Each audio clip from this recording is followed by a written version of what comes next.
Pasamos então a palestra. Pasamos entonces para la ponencia que tiene por título el Ministerio Público Fiscal Militar en Perú. E invitamos para componer la mesa el Teniente Brigadero del Aire José Américo Santos, ministro del Superior Tribunal Militar, que irá a presidir los trabajos, y el ponente, doctor José Félix Palomino Manchego.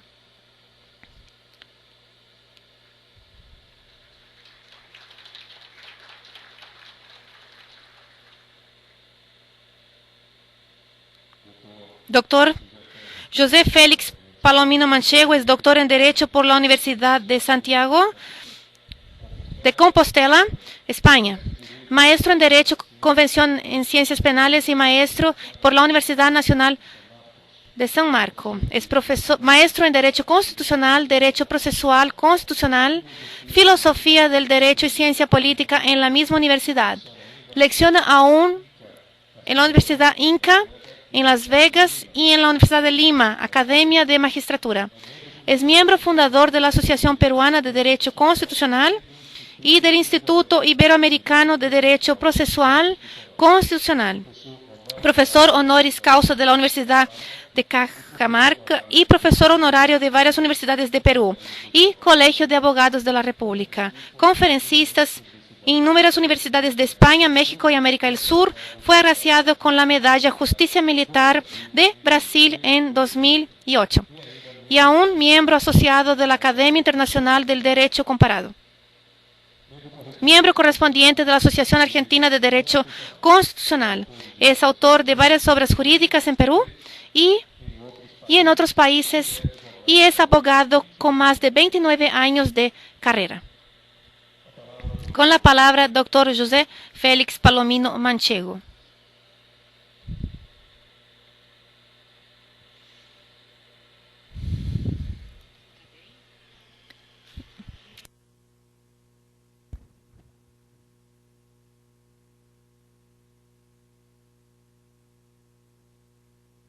Ministro José Américo dos Santos.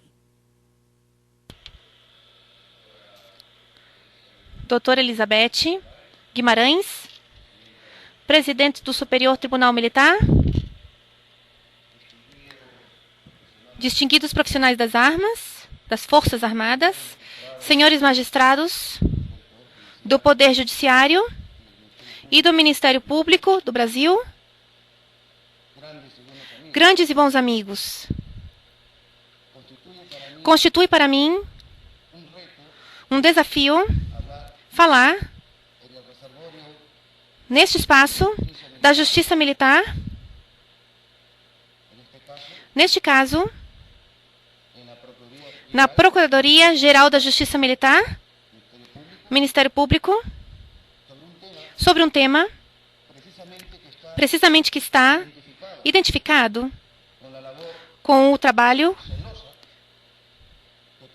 que cumpre este organismo militar para ajudar a Constituição Brasileira amparado pela Constituição Brasileira de 1988 e da legislação vigente militar. Mas, nessa ocasião, para me referir basicamente à função que cumpre o Ministério Público Fiscal Militar, como vocês o veem no PowerPoint. Tive a honra de participar no mês de novembro de 2011, numa outra apresentação da legalidade militar, como é o Superior Tribunal Militar. Na ocasião do 10º Congresso, o Seminário de Justiça Militar, graças ao gentil convite dos organizadores. Portanto, tendo a função e um atento auditório, eu me sinto como se fosse a fazer uma prova de fim de carreira em Direito Penal Militar. E sim, tendo dito praticamente tudo, desde segunda-feira até esse momento, por parte dos brilhantes palestrantes, no final da minha palestra, confio sair vitorioso, como um campeão. Então, eu recebi o convite da ministra Elizabeth Guimarães. Betty, como carinhosamente os amigos a chamam, e colegas da América Latina, e que vocês puderam comprovar neste congresso, que leva por título Seminário Sul e Norte-Americano de Direito Constitucional e Militar. Como eu lembrei, ainda está em evidência o 10º seminário, que foi organizado em novembro de 2011 no Superior Tribunal Militar, e que vocês podem consultá-lo na página, na internet, web. Naquela ocasião, foi feito um ajuste de contas do que era a justiça militar a nível mundial, onde países, por exemplo, a Alemanha e como a França, que são referências obrigatórias, foram matéria de atenção por diferentes palestrantes. E agora, a abordagem acadêmica deste seminário mostra basicamente esta parte que eu vou tentar falar, a América, tendo como norte países como são a Argentina, que curiosamente, em data recente, foi derrogado seu Código de Justiça Militar. No caso, por exemplo, da Colômbia, cuja Corte Constitucional influenciou muito para poder entender, em perfeita sintonia, o valor e o alcance que tem, hoje em dia, a justiça militar. No caso do Chile, que também teve um papel muito importante, e já o professor... Depois, outro professor vai falar sobre o delito militar, e, com certeza, o caso peruano. Tudo isso gira sobre a base de um complemento, que é o Brasil. E, como já foi dito, tem a data 205 anos de jurisdição militar. No dia da inauguração, se lembrou precisamente que o primeiro toque da Justiça Militar Brasileira, o primeiro aviso é da data de 1º de abril de 1808. E eu digo isso, 1808, porque é uma data importante para a América Latina. Não esquecemos que começa a Guerra da Independência na Espanha, quando Napoleão, representado por seu irmão, José Bonaparte, invade a Espanha. E, como consequência de tudo isso, impõe o famoso Estatuto. Tão importante, esse Estatuto, na realidade, foi o que desestabilizou a coroa espanhola, por um lado. E, por outro lado, lembremos que, praticamente, todos os domínios, como são, por exemplo, a Espanha e o México da Nova Granada, Colômbia e Venezuela também, Peru e também na Argentina, estavam desenhados topograficamente, militarmente, tendo como norte Carlos III. Isso é muito importante pensar, refletir, porque como consequência de tudo isso, é precisamente que Fernando VII, em 1810, nessa lei, convoca as cortes constituintes e que anos depois, em 19 de março de 1812, nascerá a Constituição de Cádiz, que precisamente o ano passado foi comemorada os seus 200 anos. Tão importante esse fato, esse episódio, que o sábio professor Paulo Bonavides, na revista que dirige com muita dedicação do direito constitucional.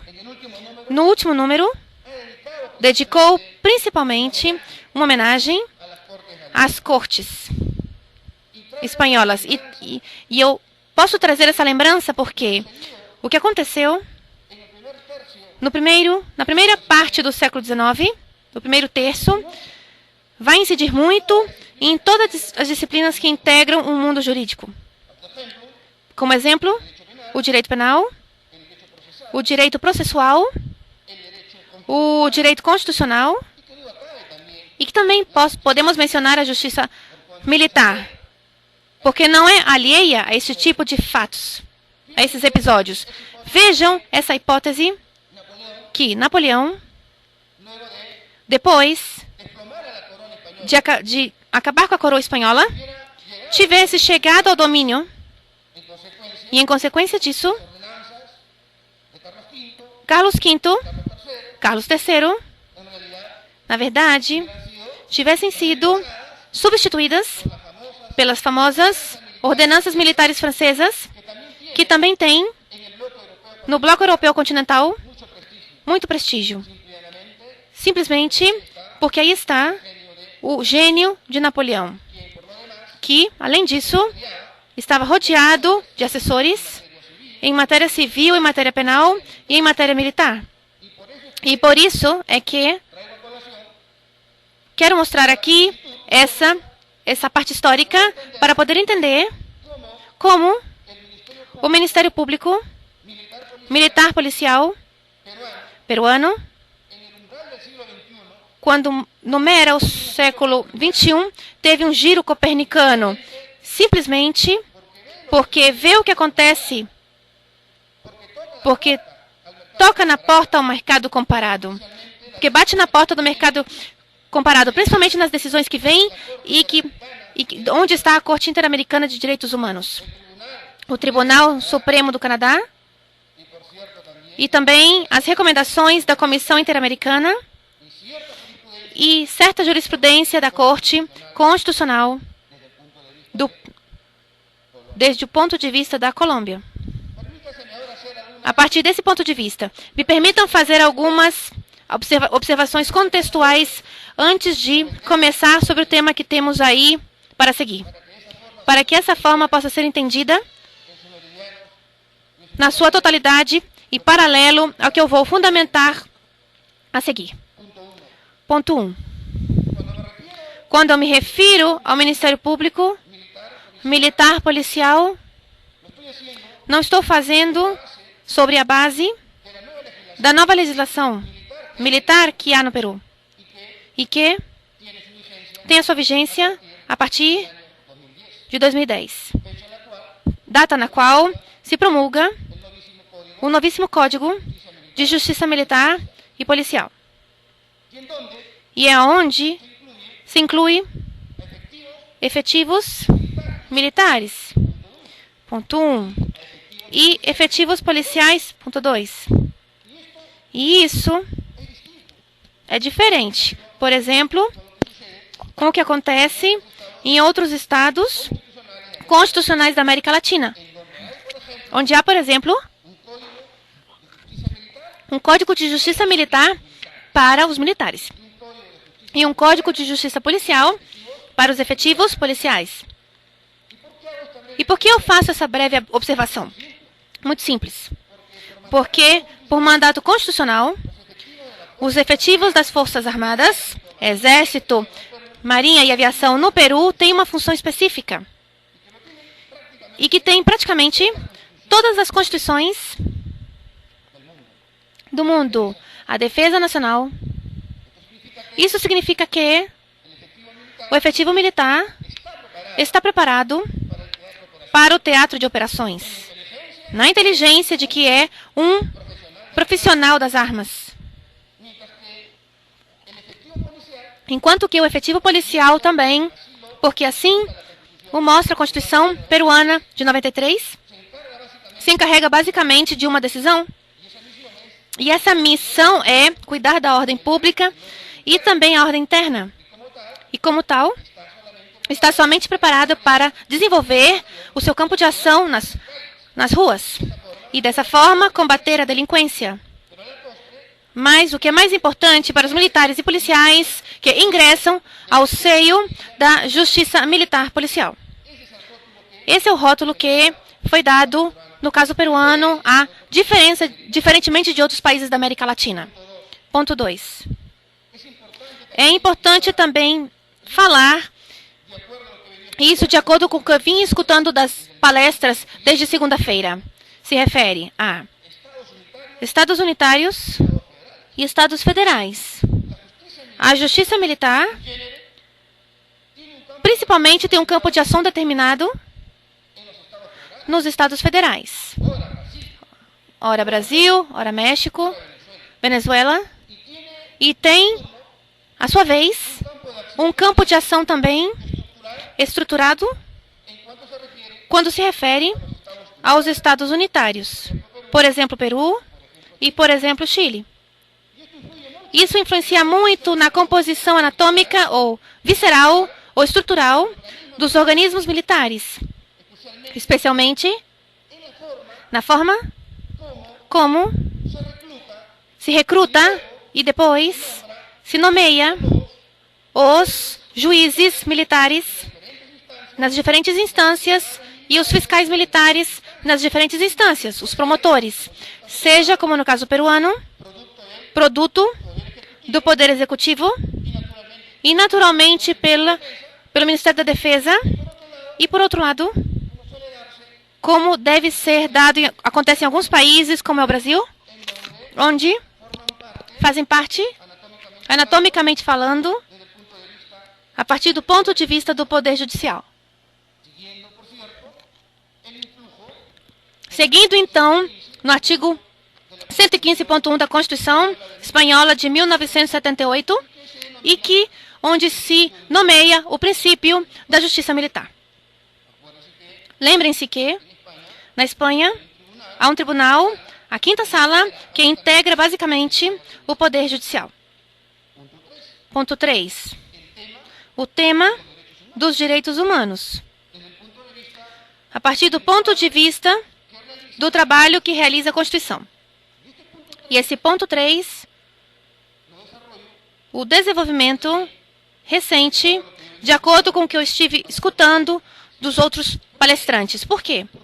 Porque há constituições, como é, por exemplo, a de Guatemala, de 1985, que dá aos tratados ou instrumentos em matéria de direitos humanos uma função internacional, um status internacional. Há constituições que dão um status legal, como é a atual Constituição peruana de 1993, que, para poder entender melhor, aplicá-lo, linhas ou critérios hermenêuticos, o controle de convencionalidade, deveríamos recorrer à quarta final e transitória, onde se diz que os instrumentos internacionais devem ser considerados por parte do operador judicial.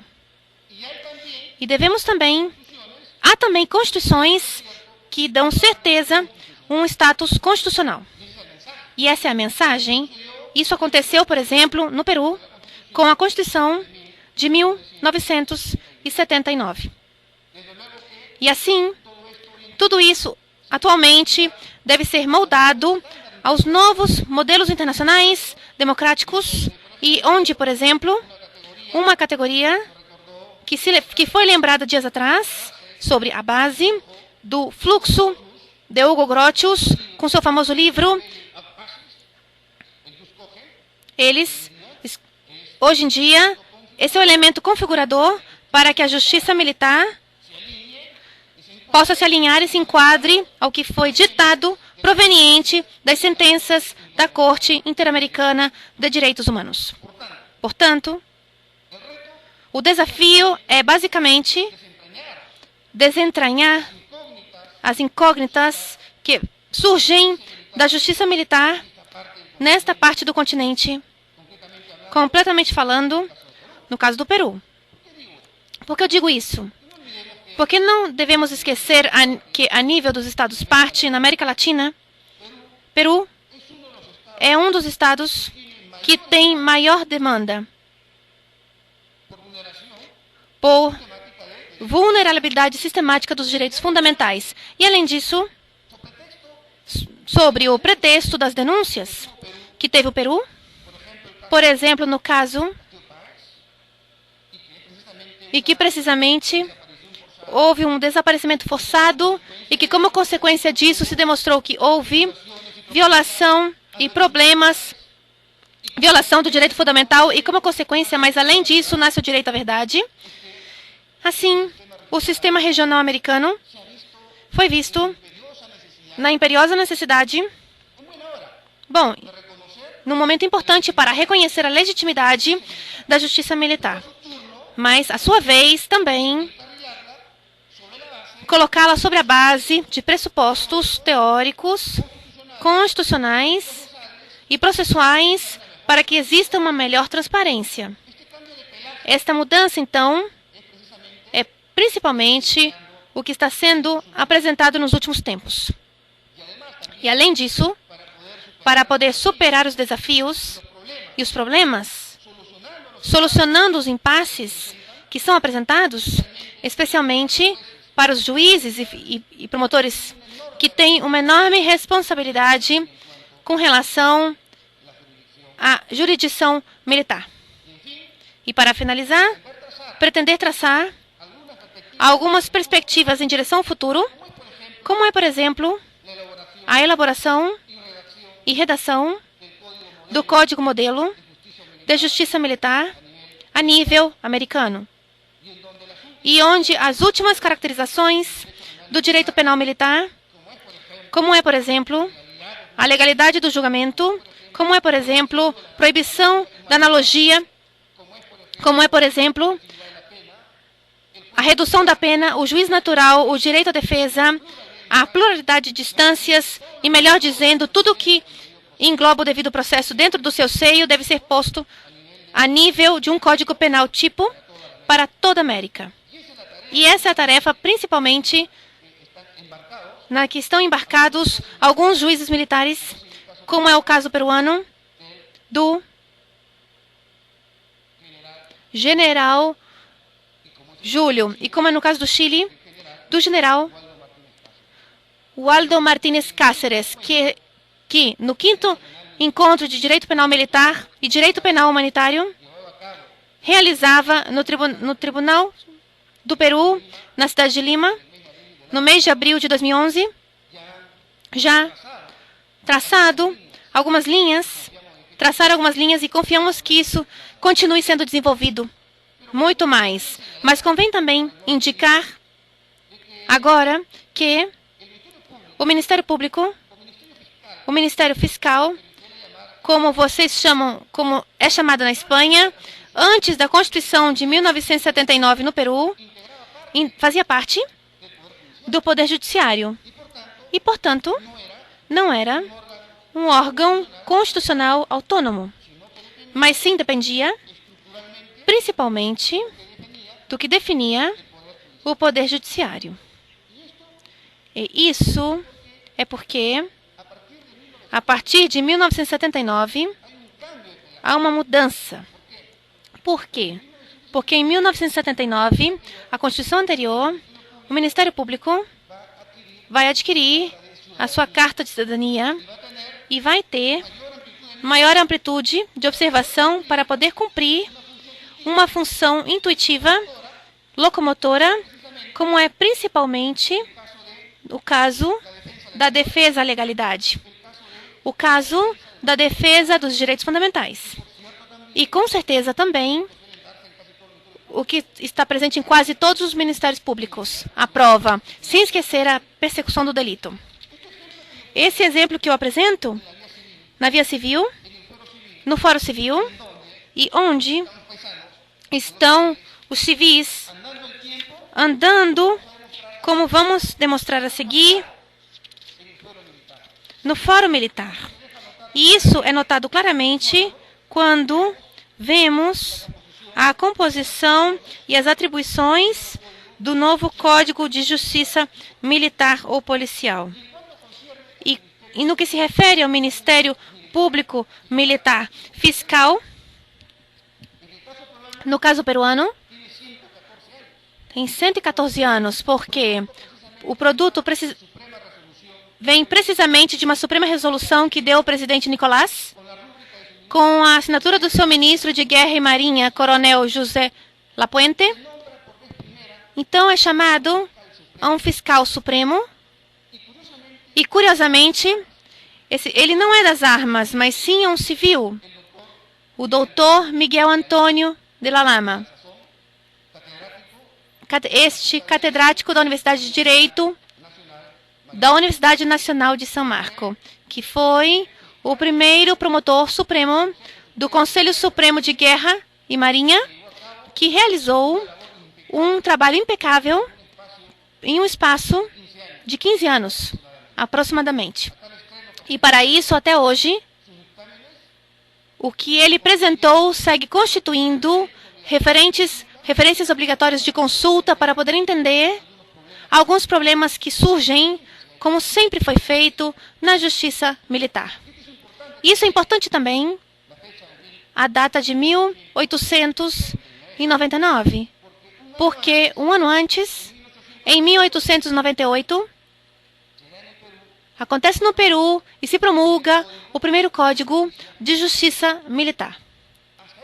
Até esse momento, como estava desenhada a justiça militar no Peru? O que estava vigente, então, eram as ordenanças militares de Carlos III. Contudo, o Peru, depois de 21 de julho de 1821, reafirmada a batalha em 1824, já havia saído do cordão umbilical, que era o domínio espanhol.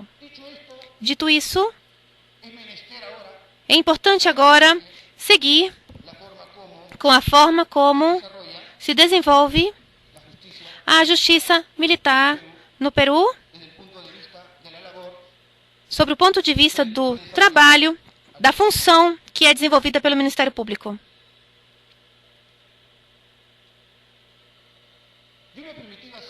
Eu me permiti fazer uma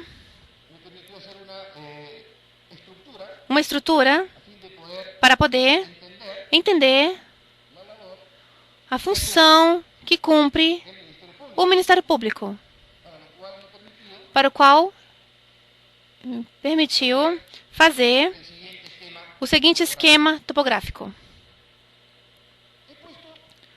Então, coloquei sistemas processuais.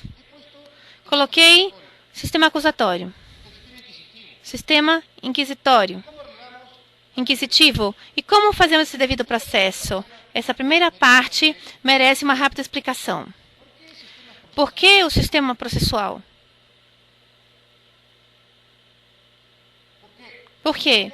Simplesmente porque o Poder Judicial e o Ministério Público giram sobre a base dos processos. Por exemplo, em matéria civil, em matéria penal, em matéria trabalhista, em matéria tão importante. E um sistema processual deve ser entendido como um conjunto de ingredientes inerentes ao conceito de processo, por um lado. E, por outro lado, estabelecer em função de diferentes métodos ou formas que esse conjunto dispõe. Isso é importante entender. Porque no século XXI, esta denominação praticamente está ficando como uma peça de museu. Produto de quê? Não é de qualquer forma. É produto principalmente da forma como os países da América, da Euroamérica, Espanha, ou Guatemala, Colômbia, Peru e outros países estão desenvolvendo no Fórum Comum ou na via ordinária diversas reformas processuais. Por isso que alguns autores entendem que, quando se menciona o século XXI, a categoria do sistema processual está acabando. E isso é precisamente pelas exigências e também em função de muitas sentenças provenientes da Corte Interamericana de Direitos Humanos. E também, no caso peruano, eu vou falar mais adiante do Tribunal Constitucional.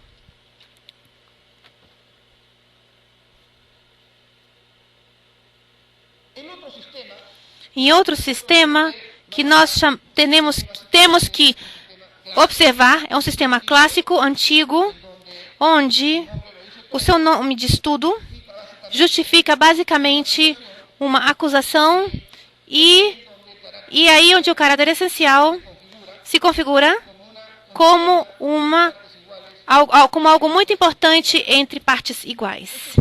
Esta etapa somente pode ser observada em um caso que foi acusada, mas depois de um tempo, também a sociedade. E depois, posteriormente, reafirmando um princípio de legalidade que era feito pelo Estado. Na sua condição, já não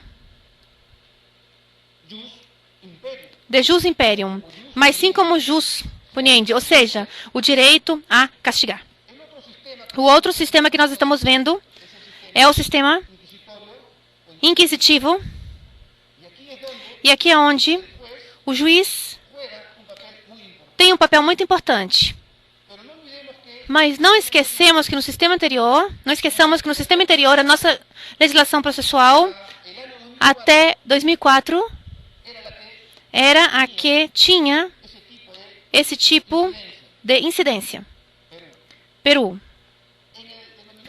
No chamado sistema inquisitório, vai estar presente a função principal que tem o juiz. É um protagonista. Inquirir significa averiguar, o que determina uma característica de um sistema que é utilizado principalmente nos regimes despóticos, absolutistas e totalitários. E isso foi notado até o século XVIII, onde o soberano, o rei, o regime, do ponto de vista absolutista, praticamente era quem conseguia impor as normas do jogo. Até que veio Beccaria com seu famoso livro dos delitos e das penas e, naturalmente, o direito penal, com a eclosão desse século, do século das luzes, com o iluminismo, se humaniza. E aí teremos, como consequência de tudo isso, um novo sistema, o sistema misto. Este sistema misto, que tem o seu primeiro toque da corneta com a Revolução Francesa, a partir de 14 de julho de 1789, praticamente acaba com o sistema inquisitivo. E aí se estrutura sobre a base desses dois elementos configuradores, como são o sistema inquisitivo e o sistema acusatório. E aqui o que se pretende é encontrar basicamente uma averiguação sobre a base do tema da prova que tem um valor. E esse deve ser definido, finalmente, depois de um procedimento e uma sentença. Mas agora vem outro sistema, que é o que hoje em dia, pelo menos no caso peruano, a partir de 2004, está colocado em vigência, não somente do ponto de vista do Fórum Comum, mas também, já veremos nesse momento, o Fórum Militar. É o tema do devido processo,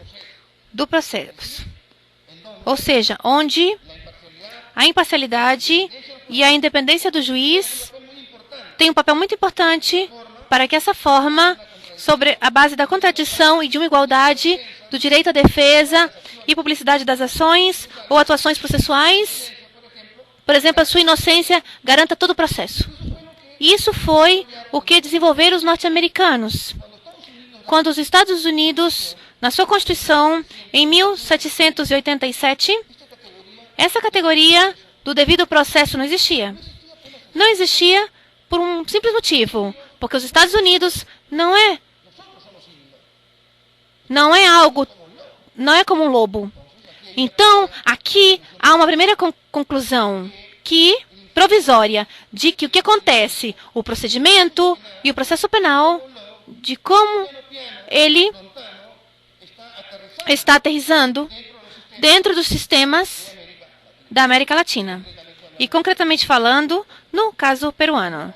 E os norte-americanos têm uma frase interessante. Nos Estados Unidos, a Constituição é o que dizem os 9 juízes supremos norte-americanos. Então, o que nos diz a Constituição de 1787, vigente até hoje, foi dito no século XIX pelos juízes supremos norte-americanos. O devido processo, que é uma categoria, hoje em dia, que constitui uma espécie de navio onde se permite dar uma espécie de igualdade às partes, respeitando basicamente, como é no caso peruano, o artigo 2º do direito fundamental e o artigo 139, princípios e direitos da função jurídica. Adianto uma vez mais que tudo isso pode ser percebido a partir do desenvolvimento do Código de Justiça Penal Militar peruano dentro do processo penal militar. Quando havia, por exemplo, quando estava vigente o Código de Justiça Militar anterior e a Lei Orgânica de Justiça Militar anterior no Peru, onde os sistemas anteriores atuavam e se observavam devido processo como um raro problema, com algo que não poderia ingressar no seio da milícia quando existia a diferença do direito penal comum, outras características também, como era, por exemplo, a intimidação, a insubordinação, a disciplina, mando, que existe, é óbvio, sem acabar com os direitos fundamentais, sem enfraquecer os direitos fundamentais. No caso peruano, eu já disse, o devido processo é um direito fundamental, subjetivo e público que contém um conjunto de garantias que tem as partes no processo. O cumprimento do devido processo garante a eficácia do direito à tutela judicial efetiva. E essa é uma espécie de tomada de decisão, como se diz no PowerPoint, que vai da Constituição de 1979 e agora se reafirma no artigo 139.3 da Constituição de 1993. Em 2004, como eu disse, acontece o novo Código Processual Penal. Isso é para julgar aos civis, aos que estão à paisana. Mas isso, porque no caso peruano, diferentemente do que nós vimos em outros países, há 2 códigos processuais em vigência. Um, que é de 1940 e que ainda tem dentro do seu seio os sistemas processuais do ponto de vista acusatório, por exemplo, e outro, em 2004, que é naturalmente algo muito importante e garantista. E isso tem um motivo para acontecer, porque o Peru não é um Estado federal. Peru é um Estado unitário. E com o avançar do tempo se requer, como os vinhos, que vão sendo assentados essas concepções que provêm principalmente do direito processual penal contemporâneo. E assim está sendo feito em cada um dos distritos judiciais, porque assim está organizado assim está organizada no Peru e que, nesta data, no caso do delito judicial mais importante que existe e onde está praticamente toda a carga processual de Lima, já se observa esse tipo de apreciação e aplicações para poder justificar naturalmente esse devido processo. Desenhado, uma vez mais, e eu tenho que repetir, no artigo 2, inciso 24 e no artigo 139 da Constituição. E qual é a situação agora do Ministério Público Militar Policial?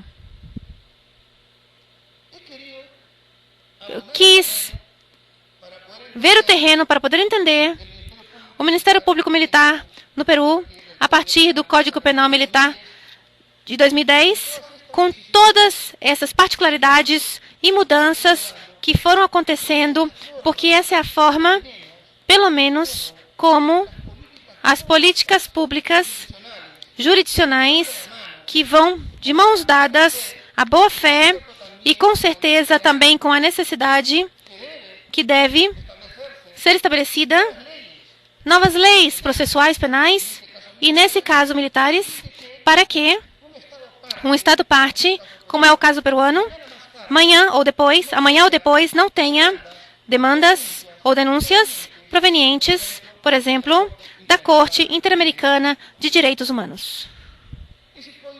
Esse Código Penal Militar foi publicado no Diário Oficial Peruano, 1º de novembro de 2010. E responde basicamente a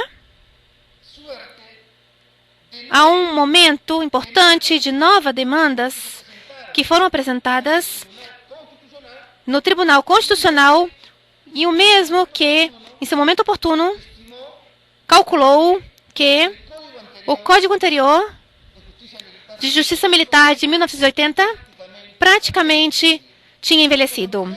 Como envelhece qualquer código e como envelhece qualquer Constituição. Não esquecemos que as Constituições são filhas da sua época. E quando mencionamos o século XXI, temos como fonte, não somente do ponto de vista internacional, um controle de convencionalidade, mas sim tendo adiante o ponto de vista interno doméstico, um controle do ponto de vista constitucional, são os tribunais constitucionais na América Latina os que desenharam do ponto de vista hermenêutico e interpretativo, tendo como norte sentenças aditivas, interpretativas, manipulativas e integradoras no tema que nós estamos analisando, na justiça militar. E isso foi desenvolvido, claro, no caso peruano. E assim, como vocês podem observar, aqui está basicamente o tema do delito. Delito de função, porque esse é o tema que teve maiores ataques e, claro, o que provocou, em mais de uma ocasião, de conhecimento dos direitos fundamentais. Mas que hoje em dia, porventura, esse déficit processual militar foi superado, principalmente produto da jurisprudência do Tribunal Constitucional peruano. O Código Penal Militar de 2010, no seu artigo 2º, se ocupa do tema do delito de função. E o faz seguindo os horizontes da jurisprudência da Corte Interamericana de Direitos Humanos, com o qual,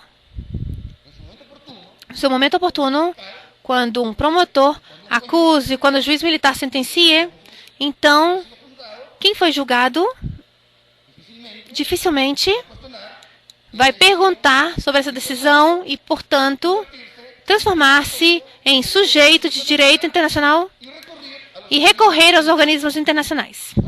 Por quê? Porque há uma garantia. A garantia que deu o processo. E isso está no artigo 2º. O delito de função estuda a conduta lícita cometida por um militar ou por um policial em situação de atividade. Militar e policial em situação de atividade.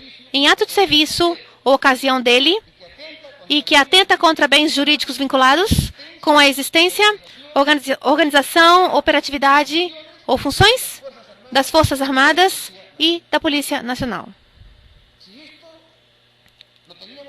Se isso nós consideramos como Código de Justiça Militar de 1980, então vamos perceber que os civis também poderiam cometer um delito de função. Hoje em dia, essa é uma tese praticamente que não pode ser considerada.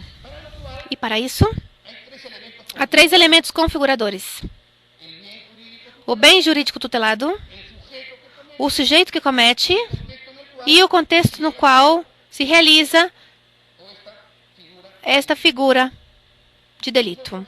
Nós entendemos que o delito de função é basicamente um delito militarizado, que somente se aplica aos militares e, no nosso caso, aos efetivos da Polícia Nacional. Devemos trazer isso, mostrar isso simplesmente porque, no caso peruano, desde os anos 80, começa uma espécie de convulsão interna, e que esse é o tema do terrorismo, e que com o avançar do tempo foi praticamente relacionado com o narcotráfico. E é aí onde as Forças Armadas e a Polícia Nacional, de acordo com a função ou um mandato constitucional que se refere à Constituição, cumprem uma função efetivamente nas zonas, por exemplo, de emergência, ou quando se detecta um estado de emergência. E é onde se suspendem o exercício de alguns direitos fundamentais. Assim, é onde começa, precisamente, o status nascente do dilema que pode ter quem? Naturalmente, quem combate a delinquência, quem mantém a ordem pública e, com certeza, quem leva a termo a defesa nacional. A termo. E assim, isso é notado na década dos anos 80. Mas hoje em dia, porventura, já foi superado.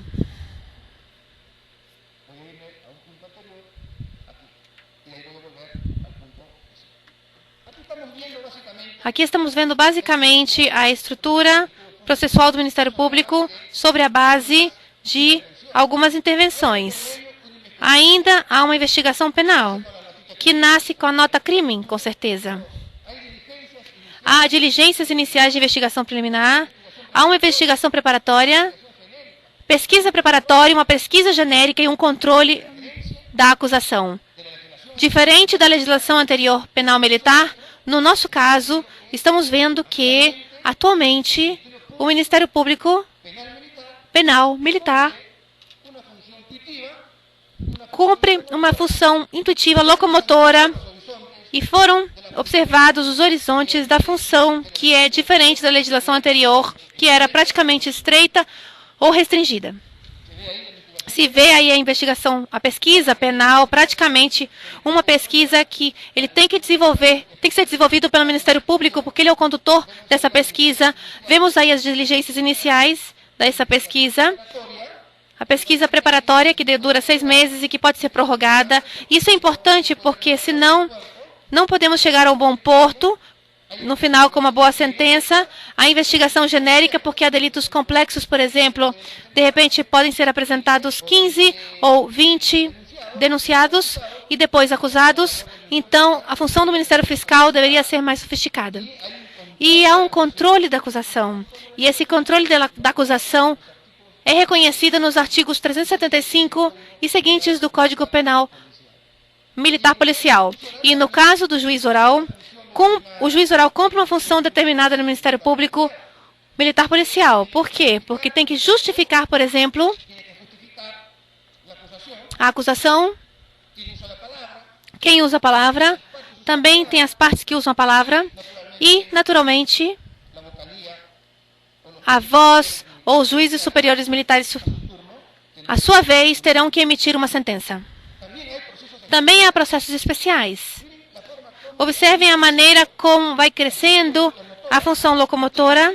intuitiva do Ministério Público desde o ponto de vista da legislação processual penal militar peruana, porque também tem outras atribuições. Essas atribuições nós vemos, por exemplo, quando se observa o tema dos procedimentos em tempos de conflito armado a nível internacional. A categoria do que era antes, em tempo de paz e em tempo de guerra, esta última, no caso peruano, foi substituída pelo que eu acabei de mencionar. Vemos também os processos para assuntos complexos e os processos para aplicação de medidas de segurança. O atual Ministério Público Militar, para que possa desenvolver este campo de ação, uma espécie de pedagogia penal militar, tem uma vida rápida, que eu trouxe aqui, para que possam ao menos orientar os efetivos militares que, diferentemente da legislação anterior, não somente são profissionais das armas, mas sim, à sua vez, qual a melhor garantia para a justiça militar no Peru? São advogados, ou seja, são licenciados ou são titulados em direito. Conhecem o mundo das milícias e são homojurídicos. Então, entendem perfeitamente o que é, por exemplo, o princípio de legalidade. O que é, por exemplo, o que são figuras delitivas. E o mais delicado, os bens jurídicos tutelados. Mais ainda, quais são as sugestões que devem ser consideradas pelo promotor fiscal? Técnica em negociação, exame direto, contra-exame, expressão oral e corporal, alegação final, e tudo isso se reduz a esses 6 tópicos que estão a seguir. Primeiro, as técnicas de negociação. Por quê? Porque antes, este tipo de negociação não existia no processo penal militar peruano. Isso permite, basicamente, que os processos não se transformem em algo tão difícil e que não sejam apresentados, muitas vezes, violações indevidas que possam levar ao Ministério Público Militar e ao Poder Judicial Militar, ao Poder Judiciário Militar, aos juízes, para que sejam passíveis de um processo de amparo ou de um processo basicamente de habeas corpus, porque se está restringindo de forma indevida, vulnerando a presunção de inocência aos que são julgados, nesse caso, os sujeitos ativos. Então, aqui se sugere um máximo de 5 a 6 minutos, por exemplo, se termina com uma petição. No exame direto que é desenvolvido pelo Ministério Público, onde é identificado, onde se mostram as testemunhas, o que, quando, onde e como. E, finalmente, há um contra-exame, e nesse contra-exame, vocês podem entender que as perguntas não podem ser improvisadas, devem ser claras, e, em função disso, o Ministério Público cumpre, sim, e tal qual a função que lhe é imposta. Assim, não se pode exagerar, falar claro e pausadamente, precisar a pena, a reparação civil, as consequências acessórias da pena e, finalmente, que também é a carta de apresentação de um efetivo ou um fiscal militar policial. Ou seja, a articulação, as palavras, conservar uma atitude calma e segura, contatar basicamente, visualmente com o juiz, mostrar um grande respeito aos magistrados com relação, porque as partes merecem naturalmente esse respeito. Então agora vamos falar das conclusões. Eu trouxe algumas conclusões, e essas conclusões são produto, precisamente, da forma como o Ministério Público, a nível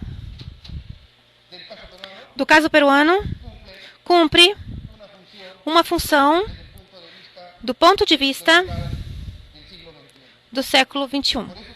Por isso é que a primeira conclusão é que, a essa altura, neste momento, produto da própria situação conjuntural, especialmente que provém do bloco europeu continental, Então, quantos motivos tinha quando falava do choque de civilizações?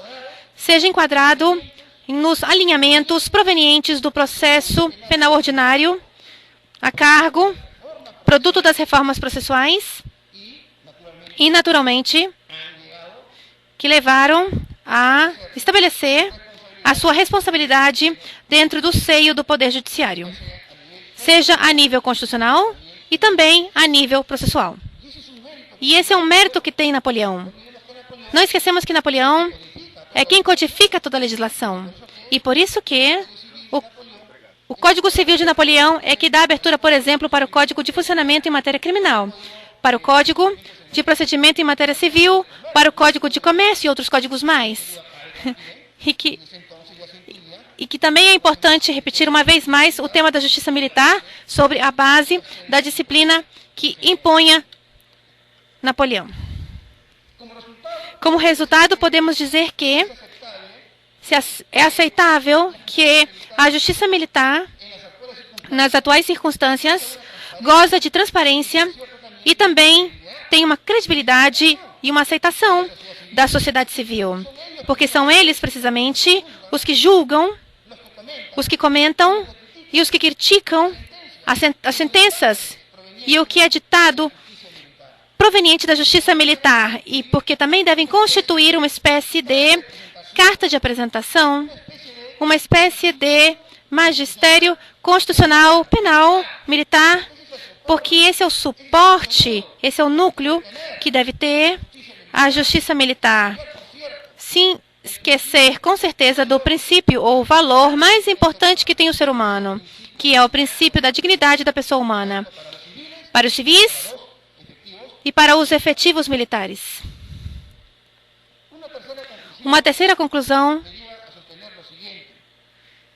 me diz que o tema de que foi sendo relativizado hoje em dia tudo, produto, eu repito, do mundo globalizado, do mundo da comodidade e com certeza também produto do que um professor alemão chama a sociedade de risco.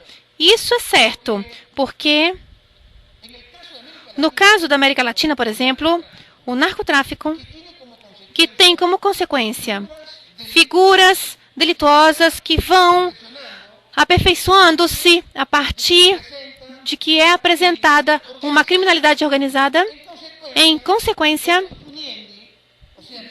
do direito a castigar tanto a via civil, tanto no fórum comum como no fórum militar, também tem que enquadrar, também tem que estar unido sobre a base de garantias que permitam transparência no momento de seguir com o processo.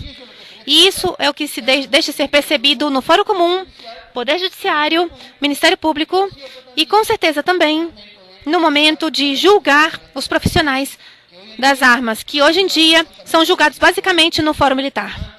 Antes podiam ser julgados no fórum comum e também os civis que antes podiam ser julgados, no caso peruano, até 1990 no fórum militar. E aí está a função silenciosa e, claro, contundente da instituição chamada Tribunal Constitucional. E com essa situação, vou finalizando. Como fica a insubordinação, a hierarquia e a disciplina?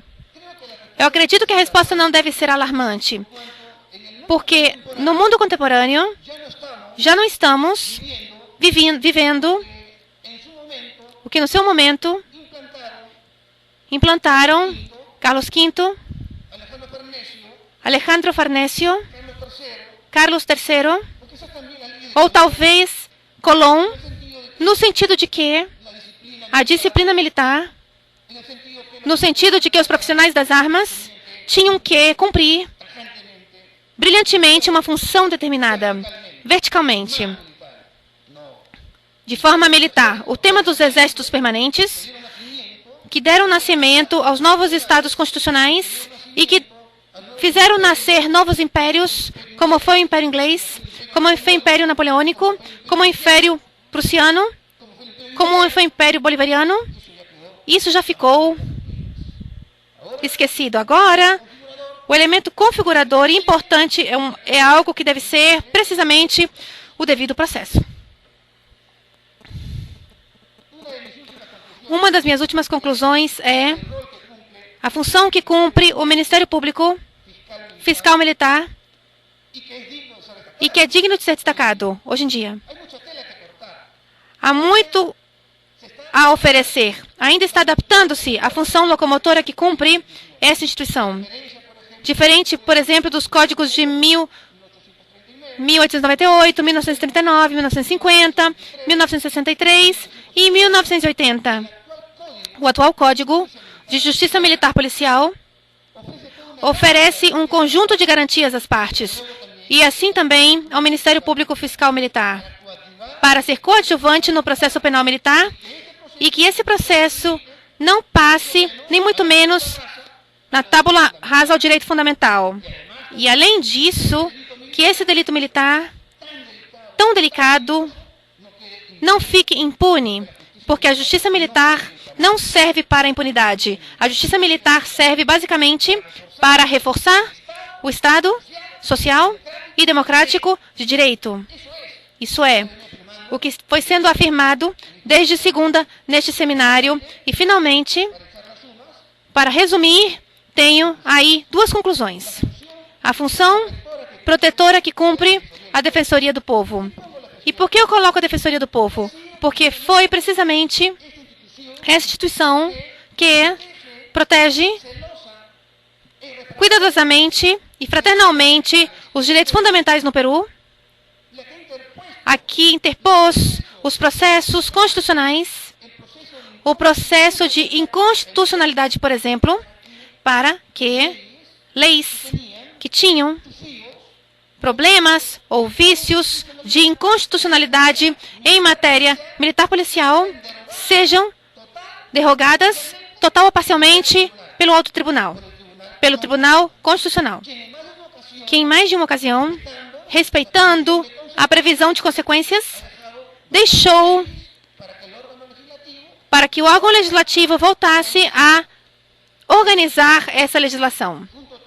Um total de 9 ações constitucionais e há uma última ainda que está no lápis, que é o Tribunal Constitucional Peruano, que vai dar uma sentença com a qual praticamente fecha o círculo da forma como a justiça militar no Peru foi organizada para os modelos internacionais provenientes da Corte Interamericana de Direitos Humanos. E com isso, eu finalizo, basicamente, com a função que cumpre o Tribunal Constitucional, como controle difuso e como controle concentrado. Por quê? Porque há processos de amparo que chegaram ao Tribunal Constitucional e, produto precisamente dessas sentenças, também a Justiça Militar veio ou teve que enquadrar-se aos marcos ou ditados constitucionais. Por exemplo, quando há desaparecimento forçado, por exemplo, quando há túmulos clandestinos ou forças comuns, então há um direito à verdade. E o direito à verdade da nascimento é um processo de habeas corpus que se chama habeas corpus instrucional. Esse habeas corpus já não é somente no caso do exame, quero ver o corpo. Que corpo vai existir se esse corpo está aí? Em consequência, é produto dos processos constitucionais da liberdade, ora habeas corpus, ora amparo, que o Tribunal Constitucional, na sua condição de intérprete supremo da constitucionalidade, reafirmou estes princípios reitores que tem qualquer pessoa, todo cidadão, sem diferença de raça, crença ou religião.